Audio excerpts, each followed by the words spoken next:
já chegue junto dos maridos aí para todo só em casa não, tá bom? E aí nós estaremos lá. Eu já disse a Mirelle que a gente vai se organizar para ir a família toda. Então, eu acho que o Jess também vai com a família, o Gediael e o Geaziel também, Marcone, o Wilson já estava ali se programando, né? Gonzaga também está aí já estudando, e aí a gente vai estar lá todo mundo, levando uma representação bem maravilhosa lá para o congresso, né? Uma representação de homens aqui da nossa igreja. Amém, meus irmãos? Eita, parece que as irmãs não gostaram não, viu? Amém, meus irmãos? Amém, olha aí, começou a melhorar, né? Meus irmãos, como o presbítero Gerson já apresentou, nós vamos começar hoje a nossa revista. Você que está nos acompanhando online e quer adquirir essa revista, você pode entrar em contato conosco, que nós estaremos providenciando para você aqui a revista. Custa apenas R$10, é um tema dentro da eclesiologia.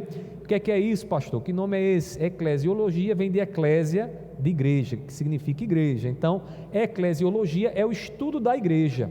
E nós vamos trabalhar o tema A Igreja de Cristo, e são temas aí bem preciosos para nós, como Igreja do Senhor, e principalmente nesses últimos dias, onde a gente tem visto pulverizando aí de todos os lados, igrejas que alegam que são igrejas realmente bíblicas, cristãs, e nós estaremos durante essas lições aqui, refletindo e voltando nossa atenção para as Escrituras, para saber o que realmente, o que é que a Bíblia nos ensina, né, acerca da Igreja do Senhor.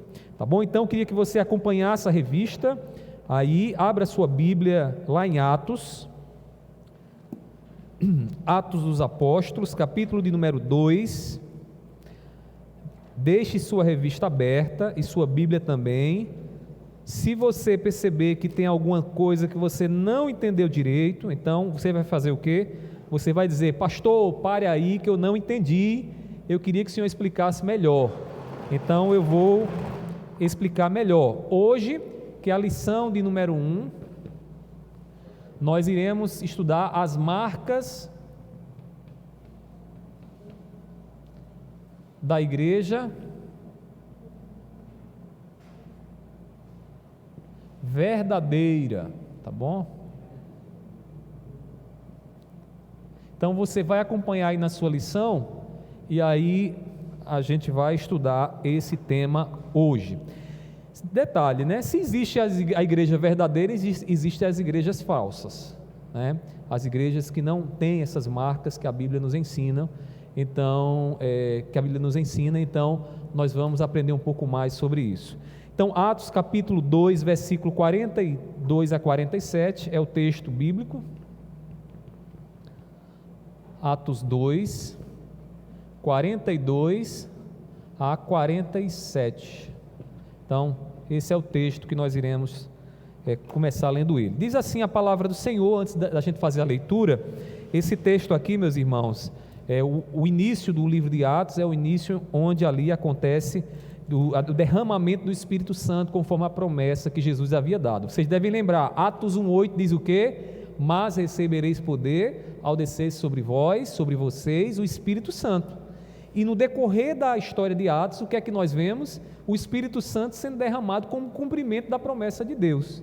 Então aqui em Atos, a igreja está sob essa bênção. O Espírito Santo foi derramado, está ali tocando os corações, convertendo vidas.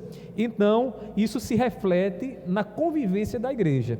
E aqui no versículo 42 a 47, nós vamos ver o que foi que o Espírito Santo de fato gerou no meio daquela igreja. E diz assim, acompanhe na sua Bíblia, sentados como estão, Atos 2, 42 a 47, diz assim: e perseveravam na doutrina dos apóstolos e na comunhão, no partir do pão e nas orações.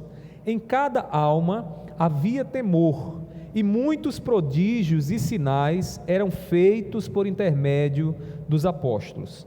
Todos os que criam estavam juntos e tinham tudo em comum. Vendiam as suas propriedades e bens, distribuindo o produto entre todos, à medida que alguém tinha necessidade.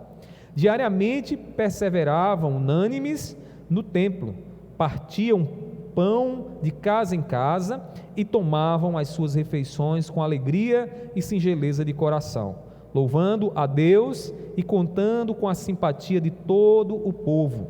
Enquanto isso, o Senhor lhes acrescentava dia a dia os que iam sendo salvos. Vamos orar, salvos, né? Vamos orar nesse momento, pedindo a iluminação do Espírito. Meu Deus, pedimos agora, ajuda-nos a entender a Tua palavra, ajuda-nos, Senhor, a perceber essas marcas na Tua igreja, e aqui, Deus, tomarmos conhecimento desse assunto, para que tenhamos critérios, Senhor, para avaliar aquilo que de fato é a Tua igreja. Te peço, abençoa a minha vida, abençoa a vida dos Teus servos, que nessa noite possamos, Deus, sair daqui edificados para a glória do Teu nome. Assim eu te oro, te peço e te agradeço, em nome do Teu Filho amado Jesus. Amém.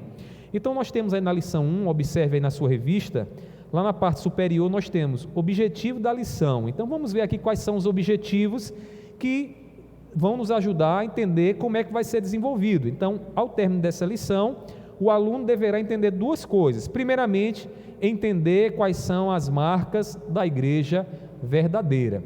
Então, primeira coisa que a gente vai entender é o quê? Quais são essas marcas, né? Quais são esses sinais que eu olho para a igreja e digo, de fato, essa é uma igreja bíblica, uma igreja que revela o que o nosso Senhor Jesus Cristo nos ensina. Além disso, depois dessa lição de hoje, nós também devemos refletir sobre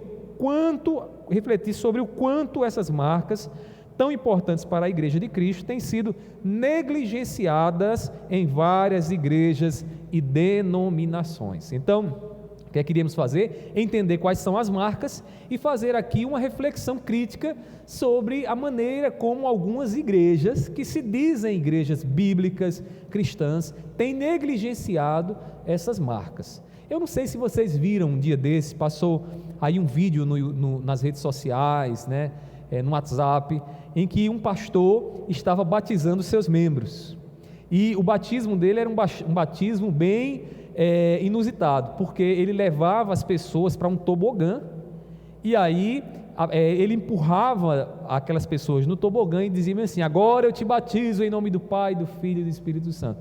Então ele empurrava aquela pessoa ali no tobogã, aquela pessoa descia, e aí o batismo para eles acontecia quando eles eram tchubei ali dentro da piscina, né?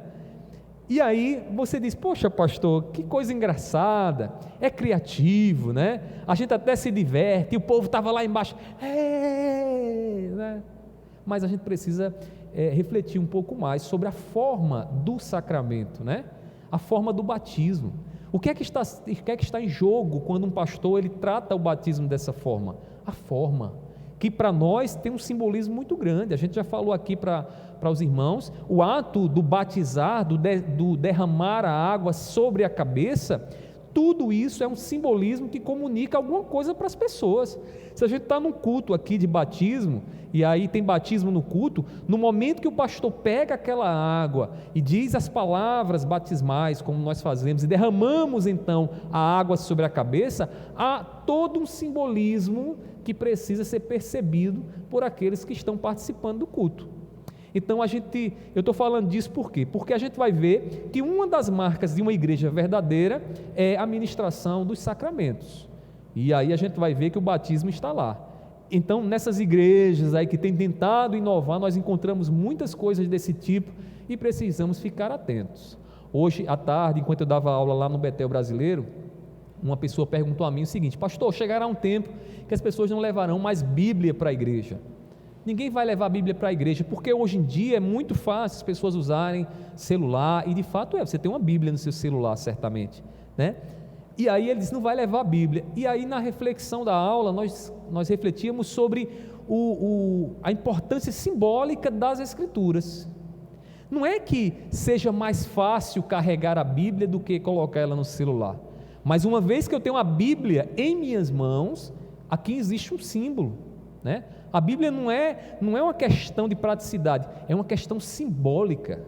Quando a gente anda com um símbolo, esse símbolo que lá no passado as pessoas diziam: lá vão os bodes, né, com o livro da capa preta, né? Era esse epiteto malicioso que colocavam sobre nós, porque levávamos a Bíblia, e a Bíblia tinha o quê? Tinha um símbolo, é um símbolo. Ela comunica alguma coisa. Você não precisa dizer nada, mas se você está com a Bíblia na mão, você está dizendo alguma coisa. E aí, faça um teste de levar a sua Bíblia para você ler enquanto você estiver lá na fila do hospital, ou então na fila do banco, para você ver o efeito. Você vai perceber que imediatamente vão te identificar e vão dizer: olha, ali tem um crente, né? Está lendo a Bíblia. Alguns vão até dizer: que coisa chocante você com a Bíblia aqui. Por quê? Porque a Bíblia, ela carrega esse símbolo. Então, irmãos, tem coisas no meio da igreja que são simbólicas, que comunicam algo, e essa questão do batismo, da ceia, são marcas que a gente tem que ter o maior cuidado, porque isso tem um simbolismo, isso comunica alguma coisa, e nós não podemos tratar de qualquer forma, como alguns aí têm tratado de qualquer forma. Então a gente vai entender isso um pouco mais, tá bom? Volte os olhos para a lição aí agora, vamos ler aqui a introdução. Ele diz assim, ó: as marcas da verdadeira igreja. A reforma protestante do século XVI levantou questões muito sérias aos cristãos do seu tempo.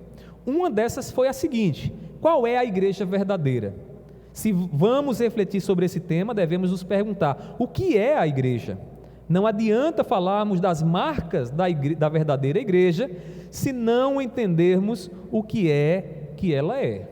E aí, meus irmãos, a reforma protestante, de onde nós viemos, né? Nós somos uma igreja tradicional. Na história da reforma protestante, as igrejas congregacionais, elas vieram lá dos anglicanos, né? Dos protestantes lá da Inglaterra, e aí nós viemos no decorrer do quê? Dos independentes, e aí dos independentes viemos aqui para o Brasil, e aqui no Brasil, né, foi instalado aí o congregacionalismo brasileiro, né, em que nós temos esse sistema de governo que nos define. Então, nós viemos lá de trás da reforma protestante, e a questão que a reforma protestante levantou foi: o que é a igreja? É uma pergunta que em nossos dias, o que é a igreja? Que nós precisamos também fazer, né? O que é a igreja? Será que a igreja é porque o indivíduo foi na esquina ali, abriu um lugar, botou uns bancos e simplesmente botou uma placa e botou o nome lá: Igreja Arca de Noé Puxada à Égua? Ou será a igreja do Fogo Azul, ou como tem aqui em João Pessoa, a igreja do Puleiro dos Anjos? Aí você disse: é sério, pastor? Não estou brincando não, estou falando de nomes de igrejas que de fato existem. Aí a pessoa vai lá e coloca: mas de fato podemos dizer que é a igreja que a Bíblia nos fala? Será que é isso que elas são de fato igrejas do Senhor? E se são, como é que a gente sabe? Então, a reforma protestante, ela vai nos ajudar a entender um pouco mais essa questão das marcas, porque os reformadores, eles tiveram uma preocupação.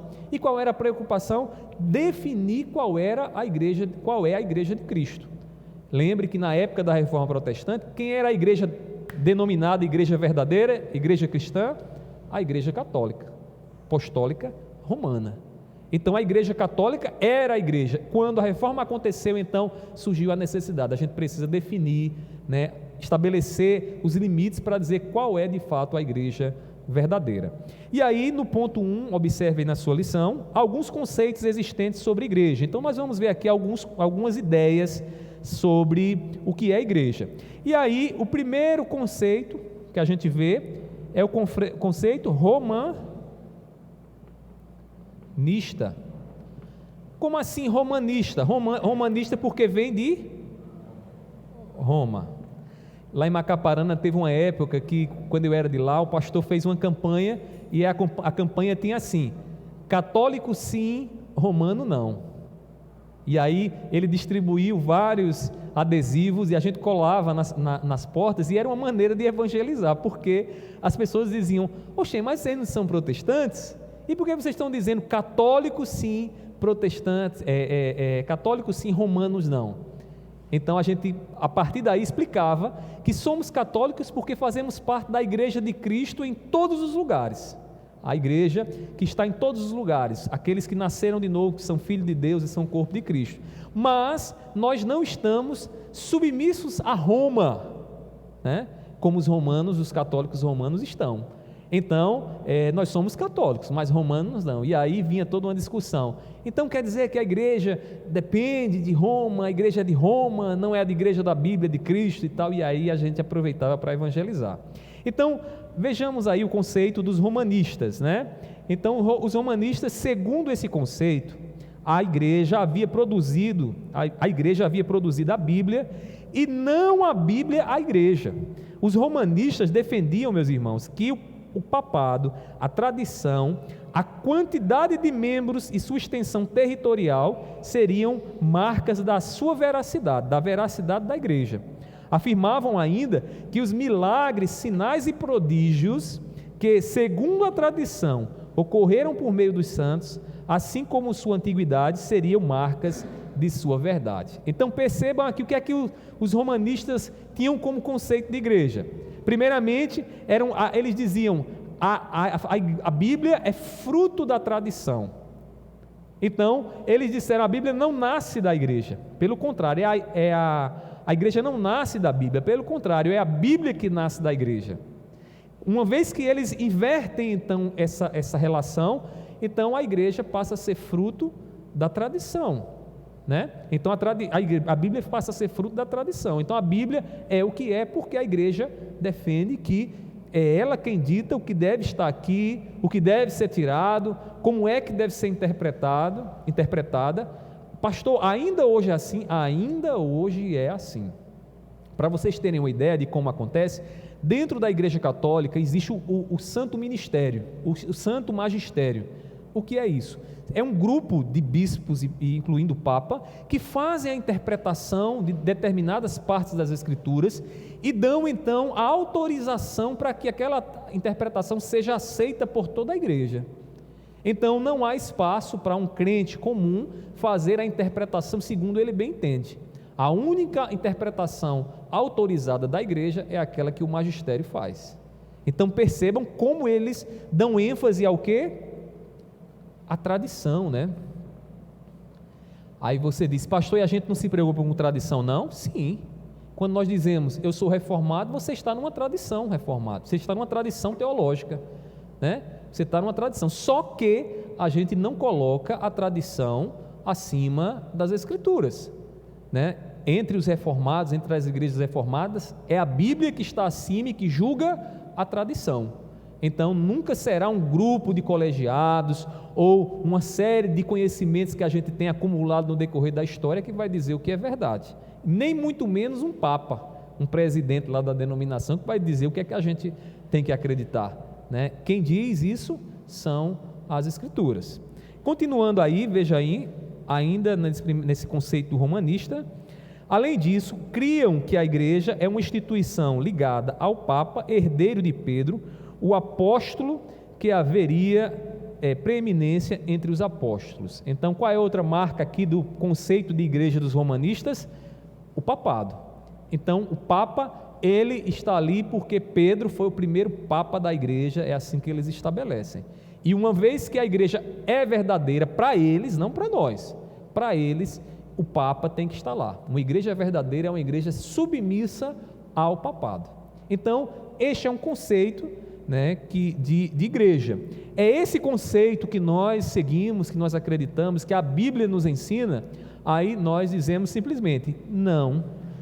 E por quê? Porque não gostamos? Não, porque não está na Bíblia, porque não é isso que as Escrituras nos ensinam. Então, primeira marca aí não tem nada a ver, né, com os romanistas, né, a igreja verdadeira. Mas há também um conceito chamado anabatista. Vocês já ouviram falar nos anabatistas? Quem aqui já ouviu falar nos anabatistas? Ninguém. Os anabatistas foi um grupo dissidente, né, que vem aí no desenvolvimento da história, que dizia o seguinte: a igreja, para ser igreja de fato, verdadeira, ela precisa estar fora do mundo, ela precisa voltar às origens da igreja primitiva. Então os anabatistas acreditavam que igreja verdadeira era uma igreja que imitasse de fato o que a igreja primitiva foi e fez. Aí você diz: poxa, qual é o problema disso, pastor? Não está buscando? O problema disso é que a igreja, segundo as Escrituras, ela está na história, ela está participando da história. Embora exista um governo espiritual, mas também existe um governo temporal sobre a igreja, né? Ou seja, nós estamos aqui lidando entre dois mundos, o espiritual e o temporal, o aqui e o agora, e a gente não está desvinculado da realidade e da cultura que nos cerca. Aí os anabatistas, eles simplesmente acreditavam que não, que tinha algumas coisas, por exemplo, juramento. Você vai para como é que se diz? Para o exército, e lá você vai fazer um juramento. Então aquilo ali não era permitido, de forma alguma, porque aquilo ali não tem vínculos com a igreja primitiva. Então os anabatistas, eles estabeleceram para si o padrão lá da igreja primitiva. Aí diz o seguinte aí no conceito, observe aí, né? Por favor, alguém pode ler em voz alta?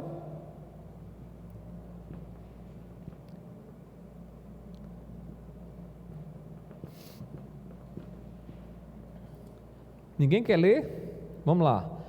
O anabatismo, cujo representante maior em sua sistematização é Menon Simon, que viveu entre 1496 e 1561, foi um movimento religioso protestante radical, caracterizado pela discordância das reformas realizadas no período da reforma protestante do século XVI. Na verdade, os anabatistas estavam insatisfeitos com o progresso demorado da reforma. Olha aí a causa, né? Especialmente em purgar. O que é purgar? Limpar, né, a igreja dos elementos remanescentes do romanismo. Vestígios de missa, imagens, ícones, altares, monastérios, vitrais e coisas desse tipo. Sem a mão calma e orientadora de Lutero no leme, eles viram a oportunidade de destruir todos os elementos odiados de práticas romanistas. Eles desencadearam uma onda de iconoclastia. O que é isso? Quebra de imagem. Tudo aquilo que tivesse alguma lembrança do romanismo deveria ser abolido da igreja. Então percebam que foi uma mudança radical. Até porque devemos lembrar o seguinte, meus irmãos: a reforma protestante, ela foi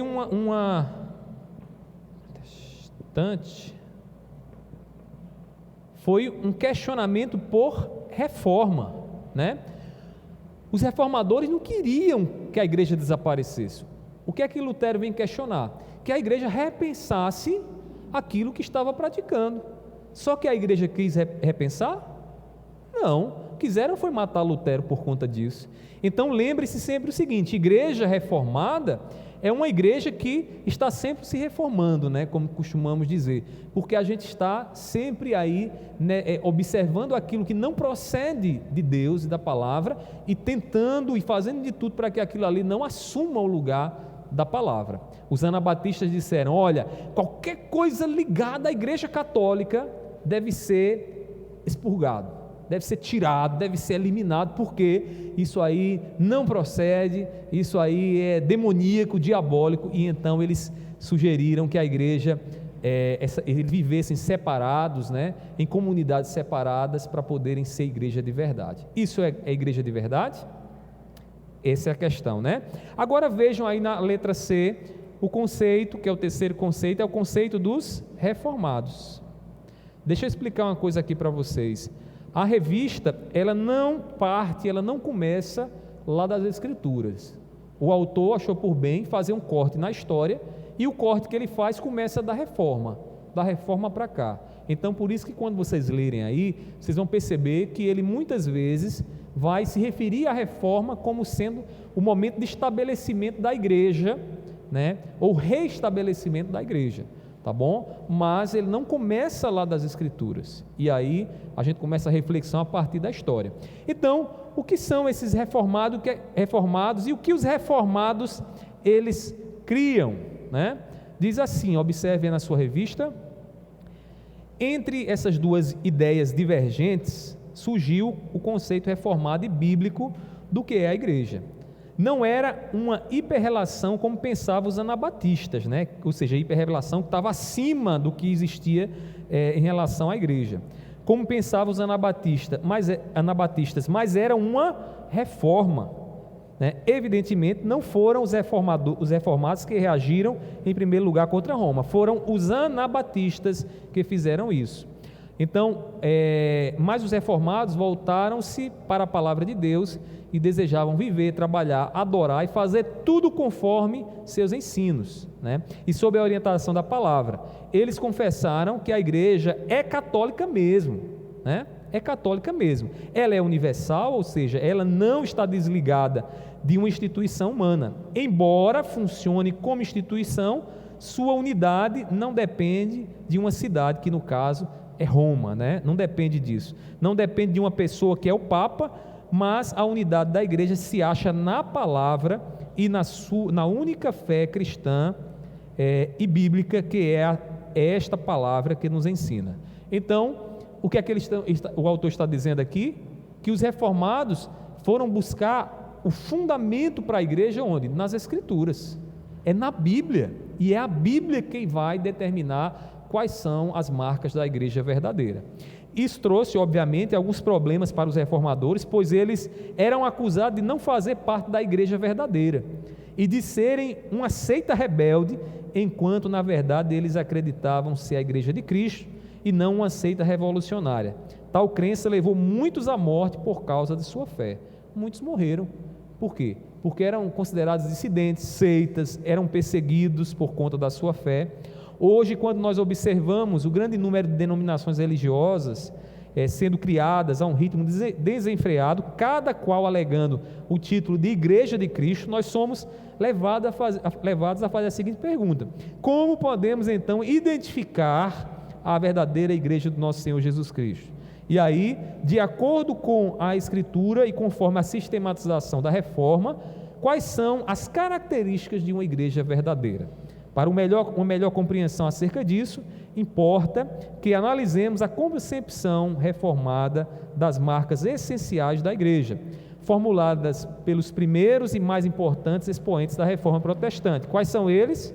Martinho Lutero e João Calvino, os quais concordavam acerca da existência de aspectos ou características essenciais da igreja verdadeira, de Cristo, né? Que poderiam ser identificadas pelos fiéis.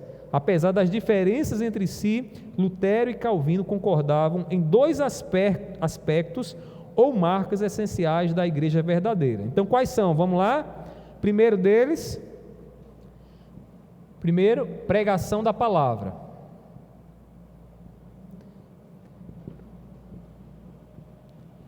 É uma igreja de verdade para os reformados, de onde nós viemos e o que nós cremos. É uma igreja que prega a palavra. É uma igreja que prega a palavra. O que significa dizer isso? Não significa dizer alguém que leva uma igreja onde as pessoas levam a Bíblia na mão. Não é isso. Uma igreja verdadeira é uma igreja onde o que ela ensina sai das Escrituras para a nossa vida. É o que a gente faz na exposição da palavra. A gente busca extrair das Escrituras, né, expondo a palavra, para que a gente ouça o que a palavra tem a dizer. Aí você diz: pastor, e não é assim que acontece hoje em dia, não? Porque qualquer igreja está lá, tem um momento da pregação. Tem um momento da pregação. Talvez alguns de vocês vejam aí, né, em muitos lugares isso acontecendo. O cara abre o texto, lê o texto e nunca mais volta para ele. Já viram uma coisa dessa? Ou então lê um texto e começa a contar a história, né? Ou então faz como um dos nossos diáconos que foi visitar uma igreja num determinado lugar, e estava lá o pregador pregando a palavra, dizendo que Jesus era músico porque tocou no esquife. Você sabe o que é o esquife, né? É um caixão, mas ele achava que era um instrumento musical, então ele tocou no esquife. Né? Coisa absurda. Então, meus irmãos, uma igreja verdadeira é uma igreja onde a pregação da palavra existe. Você vem para o culto e você escuta o pregador dizendo coisa da cabeça dele? Não, chamando a atenção de vocês para ler o que é que está na Bíblia e buscando entendimento aqui, interpretação das Escrituras. Por que, pastor, que é assim? Porque os nossos antepassados reformadores, e a Bíblia nos ensina que a voz de Deus, a palavra de Deus, ela é ouvida por nós quando as Escrituras são pregadas. Quando as Escrituras são pregadas. Quer ouvir a palavra de Deus com segurança, ouça o que a Bíblia tem a dizer. Então, a primeira marca é a pregação da palavra. Qual era a outra marca que os reformadores, eles diziam que é uma marca de uma igreja verdadeira? Os sacramentos.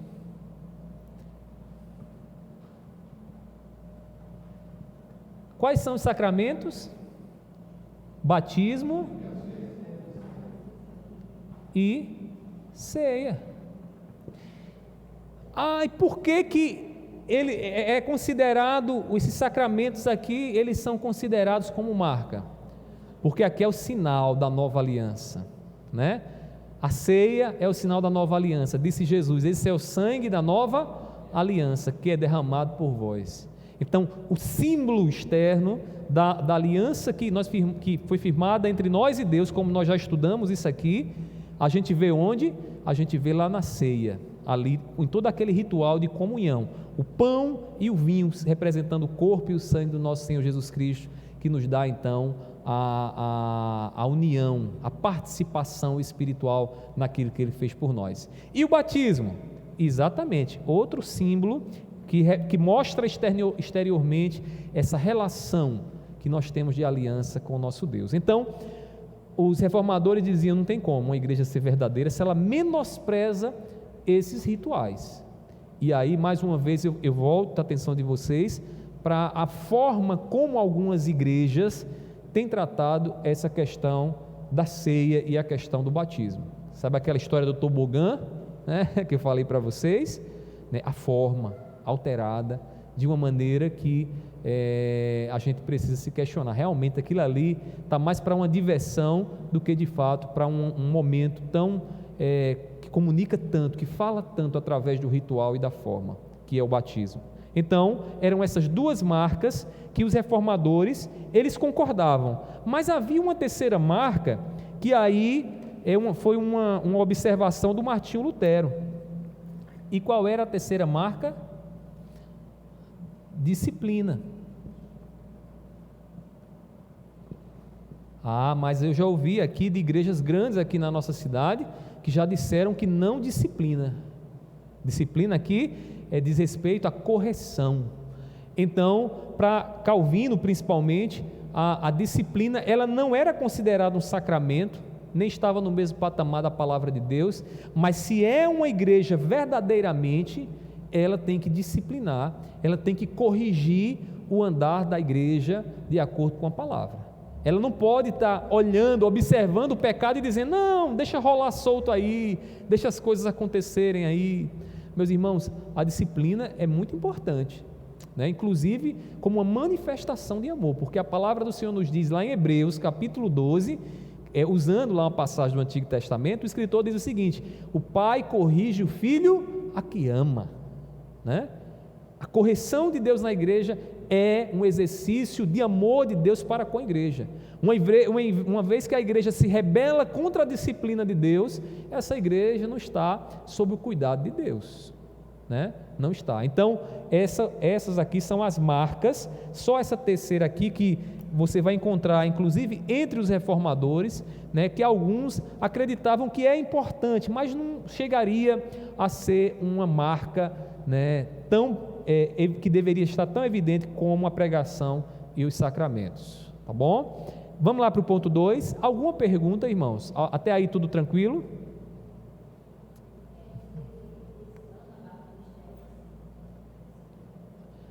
Esses anabatistas, eles têm uma maneira de pensar diferente.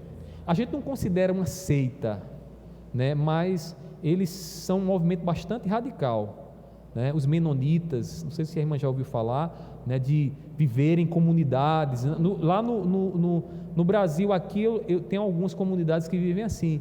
Eles têm a sua própria, entre si têm os seus próprios membros, procuram casar entre si, conviver entre si, uma comunidade própria deles, porque eles acreditam que a igreja verdadeira é uma igreja desvinculada do mundo, ela não pode ter relação com o mundo, e aí tudo aquilo que vem do mundo não pode estar ali na comunidade que Deus estabeleceu.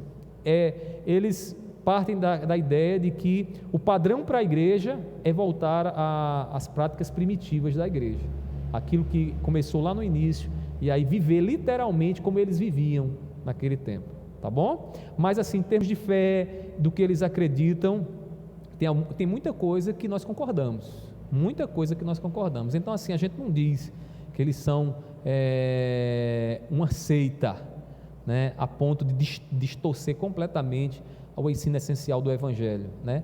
Mas assim, nós temos muitas coisas divergentes, tá bom? Mais alguma colocação, mais alguma pergunta, irmãos? Não? Então vejamos aqui os documentos da reforma que nos ajudam a distinguir uma igreja verdadeira. Então aqui nesse ponto 2, nós vamos agora observar alguns documentos, e esses documentos que haviam e que ainda hoje existem, são chamados de quê? De confissões, ou confissão de fé.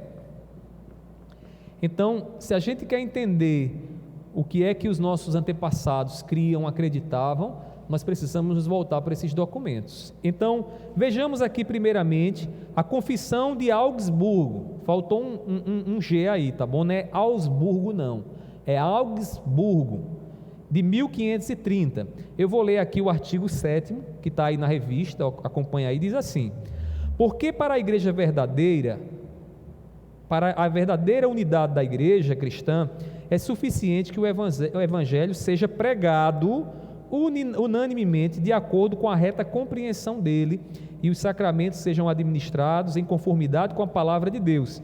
E para a verdadeira unidade da igreja cristã, não é necessário que em toda parte se observem cerimônias uniformes, né, como fazia a igreja romana, instituídas pelos homens.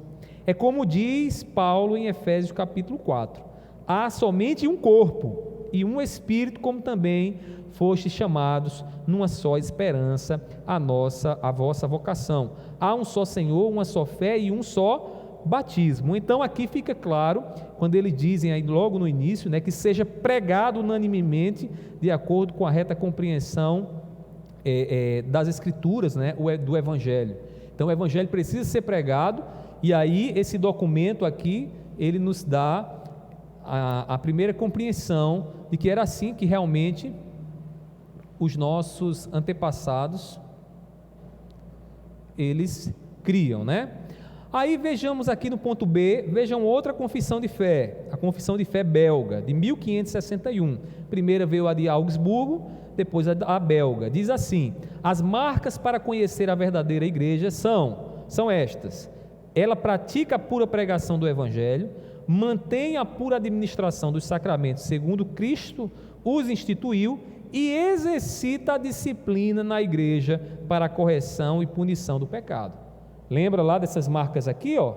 Tá vendo que esse documento histórico lá de 1561 já era o que nós acreditávamos e é o que nós acreditamos, já ecoava o ensinamento bíblico de que não há igreja, comunidade de fato cristã, se não houver ali a pregação da palavra, nem a ministração dos sacramentos. Então, aqui fica claro. Meus irmãos, após definir essas três marcas da igreja verdadeira, um indivíduo chamado Guido de Bresse, que viveu em 1522 a 1567, o principal autor da confissão belga, contrastou essas marcas com aquelas da falsa igreja. E quem é a falsa igreja aqui que ele está contrastando? A igreja católica apostólica romana. Ele diz assim: quanto à falsa igreja, ela atribui mais poder e autoridade a si mesma e seus regulamentos do que a palavra de Deus, e não quer submeter-se ao jugo de Cristo. Ela não administra os sacramentos como Cristo ordenou em sua palavra, mas acrescenta ou elimina o que lhe convém. Ela se baseia mais nos homens que em Cristo. Ela persegue aqueles que vivem de maneira santa conforme a palavra de Deus e que lhe repreende os pecados, a avareza e a idolatria. Então aqui é uma crítica à igreja apostólica romana, né? Então, meus irmãos, aqui nós vemos que esses documentos históricos, eles trazem para nós informação, e essas informações, é de que realmente nossos antepassados, eles sempre criam dessa forma, que haviam esses elementos, essas marcas, e que deveriam estar na igreja verdadeira. E aí, por fim, observem aí o terceiro ponto: a confissão de fé da Aliança das Igrejas Evangélicas Congregacionais do Brasil, né, e a igreja. Então, será que a nossa confissão de fé diz alguma coisa? Qual é o documento que torna público aquilo que nós cremos? Qual é o documento? A confissão de fé. Vocês devem ter conhecimento desse documento. Se não tiver, eu vou enviar para você, vou mandar lá em PDF para você poder ter no seu celular, e você depois está vendo lá o que é que os congregacionais creem, realmente, os congregacionais da aliança. Então, vejamos aqui o que é que diz a confissão de fé congregacional. Vejam aí nessa partezinha aí que está com a letrinha um pouquinho menor, diz assim, ó: as marcas para conhecer a verdadeira igreja são estas: ela mantém a pura pregação do Evangelho, a pura administração dos sacramentos como Cristo os instituiu, e o exercício da disciplina eclesiástica para castigar os pecados. Olha aí a repetição: pregação, sacramento e disciplina. Então, essas são consideradas igrejas realmente bíblicas e realmente cristãs. Tem uma igreja aqui, acho que é a Universal do Reino de Deus. A Universal do Reino de Deus, ela pratica, né, a repetição, o rebatismo com frequência. Então, o indivíduo está lá: não estou bem hoje, vamos rebatizar porque você não está bem. Aí vai lá, rebatiza. O rebatismo, irmãos, que é rebatizar uma segunda vez, é algo que nós não consideramos como uma prática de igreja cristã, não. Pelo contrário, é desconsiderar o sacramento do batismo. E por quê? Porque no ato do batismo há uma confissão, né, de que naquele momento ali você está expressando o que aconteceu em você e a fé que você tem. Então, ficar rebatizando é você dizer: não, o que eu disse primeiro foi uma brincadeira, foi uma piadinha, mas agora eu vou rebatizar, agora eu batizo de verdade. Aí depois você: não é bem assim, vamos para o terceiro, ver se agora cola. Irmãos, a gente não considera assim, viu? Então, igrejas que têm essa prática, é por isso que qualquer irmão vindo dessas igrejas da teologia e da prosperidade, eles precisam passar por discipulado aqui na igreja, né? Precisam passar por discipulado. Por quê? Porque precisam entender seriamente o que é que significa isso. E eu vou dizer mais a vocês: eu não sei o dia de amanhã, talvez um dia vocês irão para uma outra igreja e chega lá, vão dizer: a gente vai ter que rebatizar você. Não faça isso não, meu irmão, não permita isso de forma alguma. Sabe por quê? Porque a sua confissão no dia do seu batismo foi uma confissão verdadeira, e você sabia muito bem o que estava fazendo. Você estava ali tornando público e dizendo: olha, agora eu estou em Cristo Jesus, Ele me purificou, o Espírito está sobre mim, e o que eu experimentei foi verdadeiro. Então não deixe que uma instituição queira levar você a questionar o seu próprio batismo. Vá até o fim, até o último dia, né, firme no batismo que você recebeu. Então, igrejas que fazem isso com o batismo, com o sacramento, a gente não considera igreja cristã. Um ajuntamento, uma associação, mas igreja de Cristo verdadeira, ela pratica com reverência os sacramentos. Diga, do céu.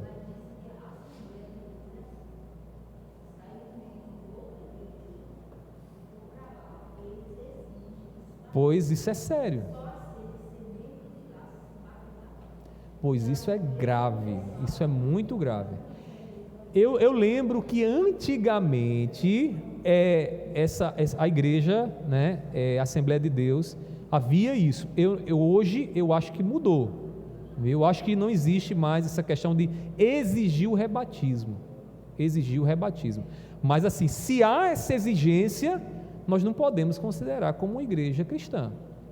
Vou dar um exemplo aqui para vocês. Aqui na igreja vem gente que se batizou por imersão.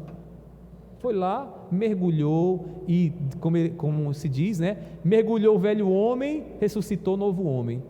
A gente recebe e diz: você é irmão nosso, a sua confissão é verdadeira, você está em Cristo. Aí a gente vai para uma igreja que não pratica a aspersão, que é o derramar da água sobre a cabeça, né, o simbolismo. Aí eles dizem: tem que rebatizar? Está estranho, irmãos, a gente não pode aceitar essas coisas. Então, assim, e porque há toda uma discussão com relação à forma do batismo. É por imersão? é por aspersão? Irmãos, nós acreditamos que, à luz das Escrituras, o batismo deve ser por aspersão. A tradição nos dá prova, o Didaquê nos dá prova disso, que a prática do batismo, Didaquê é um dos documentos mais antigos que eram utilizados, inclusive, para catecúmenos, né, para trabalhar o discipulado dos primeiros cristãos. Está lá o batismo uma referência com o batismo por aspersão. Então, a tradição nos mostra que essa prática era realizada, mas há também indícios de que havia em alguns lugares a prática da imersão. Então, a gente considera, irmãos, os dois batismos e a confissão dos dois como confissões verdadeiras. A gente não desconsidera e nem exige que ninguém seja rebatizado se fez uma confissão verdadeira, né, se entendeu que aquilo ali foi Cristo, é resultado do que Cristo fez na vida dele. E aí, cuidado, vai para outra igreja, chegou lá, tem que rebatizar para ser membro aqui. Fuja, porque não é isso que a Bíblia nos ensina. E é uma maneira de você considerar os sacramentos, você reverenciar e dizer: eu participei do batismo verdadeiro, tá bom? E aí, se vier o irmão da Assembleia de Deus, aqui como a gente tem aqui, né, Danilo, Axa e o Wilson que vieram também, e outros irmãos que vieram, vêm, são aceitos, amados, não precisa se rebatizar, porque a confissão feita no batismo por imersão, acho que foi esse seu batismo, foi mergulhando o seu batismo?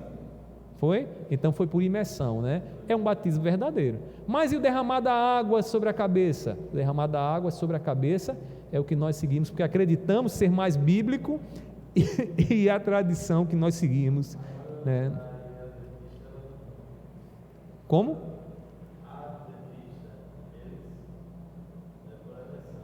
Aham.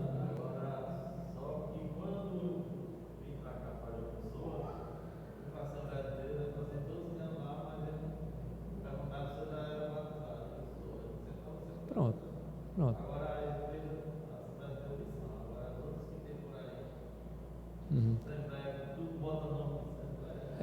Aí complica. Então, cuidado, tá bom, meus irmãos? Então, aqui vimos que a confissão de fé congregacional segue a tradição reformada, tá bom? Segue a tradição reformada. Para a gente concluir, vejam aí na conclusão as aplicações. São 3. Primeiramente, aos que estão sem igreja.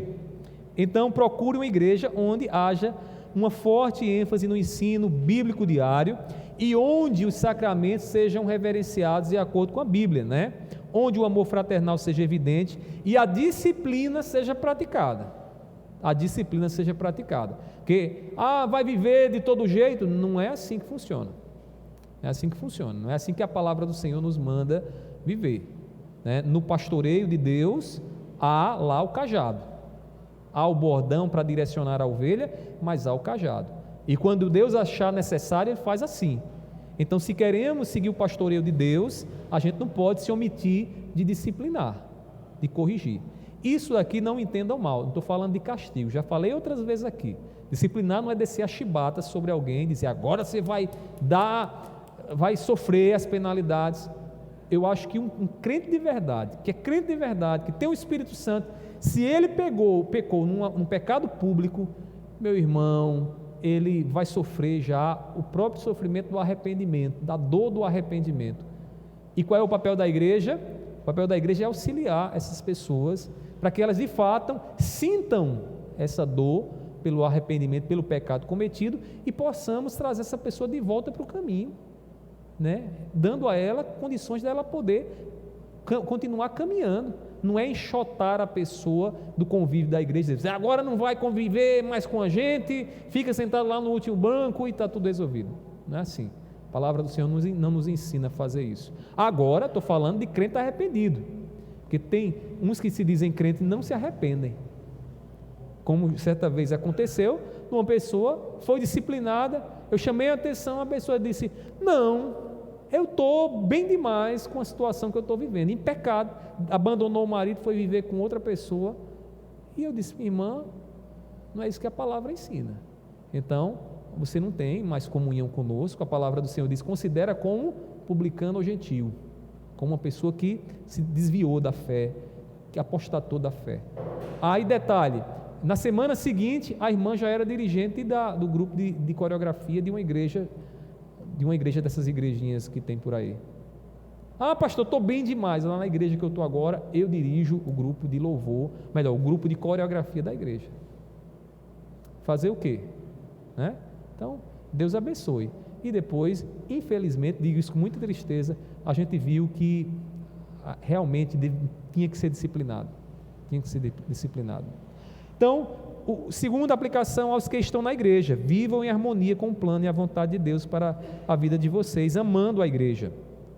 Por fim, aos que não são evangélicos, reconheça que essa santa igreja, que é a igreja verdadeira, é uma pequena representação da grande congregação daqueles que são salvos, e fora dela não há possibilidade ordinária de salvação. E o que queremos dizer com isso é participar daqui e a gente está salvo. A igreja aqui que o autor está se referindo é a igreja espiritual, a igreja dos que creem de verdade, que só Deus conhece, porque Deus conhece o coração, porque Deus conhece aqueles que de fato são seus. Para a gente encerrar, as perguntinhas aí: quais os critérios que geralmente são utilizados na escolha de uma igreja para congregar, né? Diante do que vocês convivem, com as pessoas com quem vocês convivem, qual é o critério mais forte que uma pessoa usa para dizer, eu vou para aquela igreja? O que é que vocês percebem na convivência de vocês? Alguém poderia falar? Conforto. Será que a que prega a palavra? Eu vou para uma igreja que prega a palavra. Você tem visto pessoas sempre fazendo esse tipo de critério? Eu escuto muito assim: deixa eu ver primeiramente se a igreja é confortável. Deixa eu ver se a igreja é perto da minha casa. É esse o critério que você usa para escolher uma igreja, porque ela é perto da sua casa? Esse não é o critério para você escolher uma igreja, né? Não é. O critério, a gente viu aqui agora, os critérios quais são? Rita?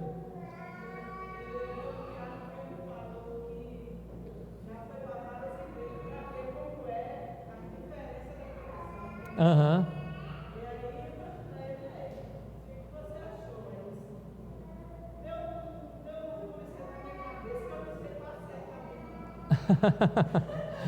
É uma confusão, né?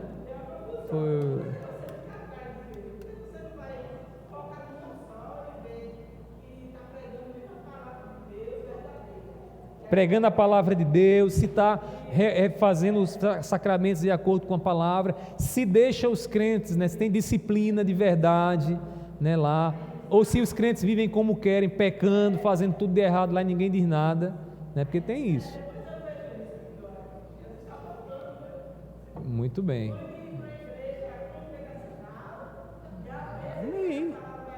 Se o cara está confuso, não sabe para onde ir, não tem uma igreja genuinamente que ele está seguindo, chama ele para a igreja da gente, evangeliza, vamos lá, e aí, mostre por que a igreja congregacional é uma igreja genuinamente bíblica, e mostre na confissão de fé e também nas escrituras que realmente nós pregamos a palavra, ou buscamos pregar a palavra, é praticar os sacramentos e a disciplina.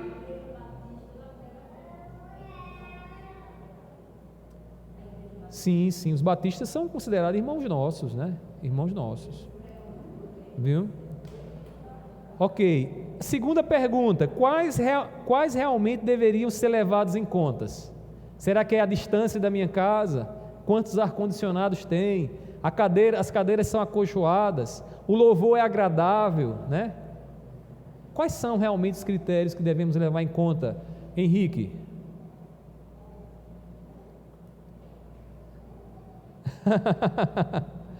Ajuda ele aí, Adriano. Quais são? Pregação da palavra, sacramentos e disciplina. Tá vendo, não é? Rapaz, troca esses óculos. Viu? Então, meus irmãos, são esses três aí, né? E para encerrar, para a gente ir para casa, qual é a maior necessidade da igreja evangélica no Brasil, né?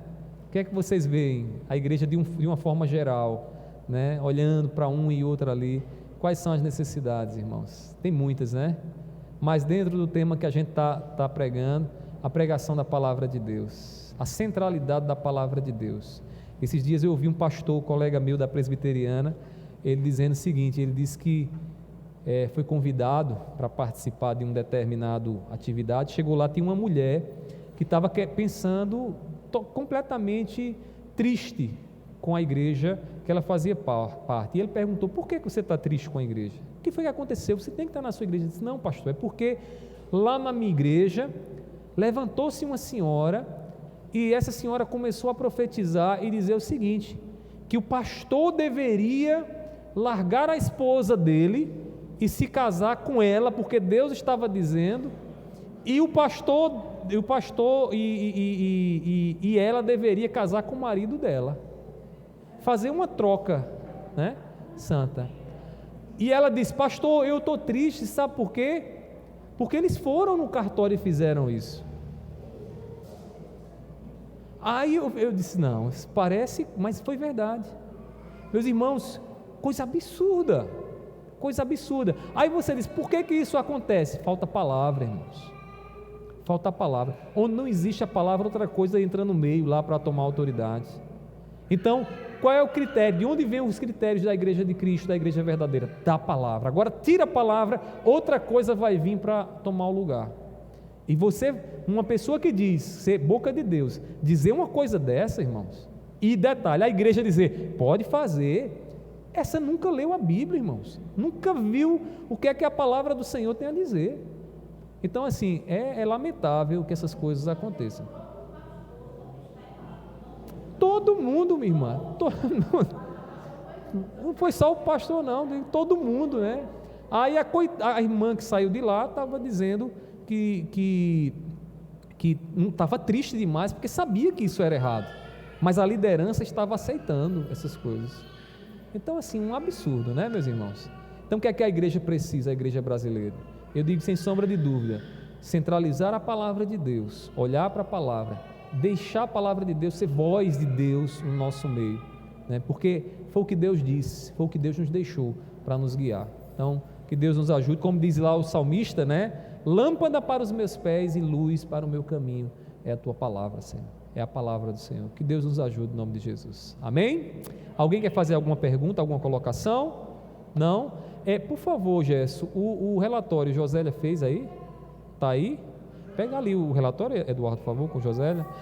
Meus irmãos, amanhã nós estaremos aqui de novo. Eu queria só começar a avisar vocês, quarta-feira será uma assembleia especial aqui na nossa igreja. Nós estaremos fazendo a reeleição dos oficiais da nossa igreja, né, diáconos, presbíteros. Então é muito importante que todos os irmãos, membros desta igreja, participem desse momento. Então quarta-feira será a reeleição dos oficiais, presbíteros e diáconos aqui da nossa igreja. Então nesse mês agora serão os oficiais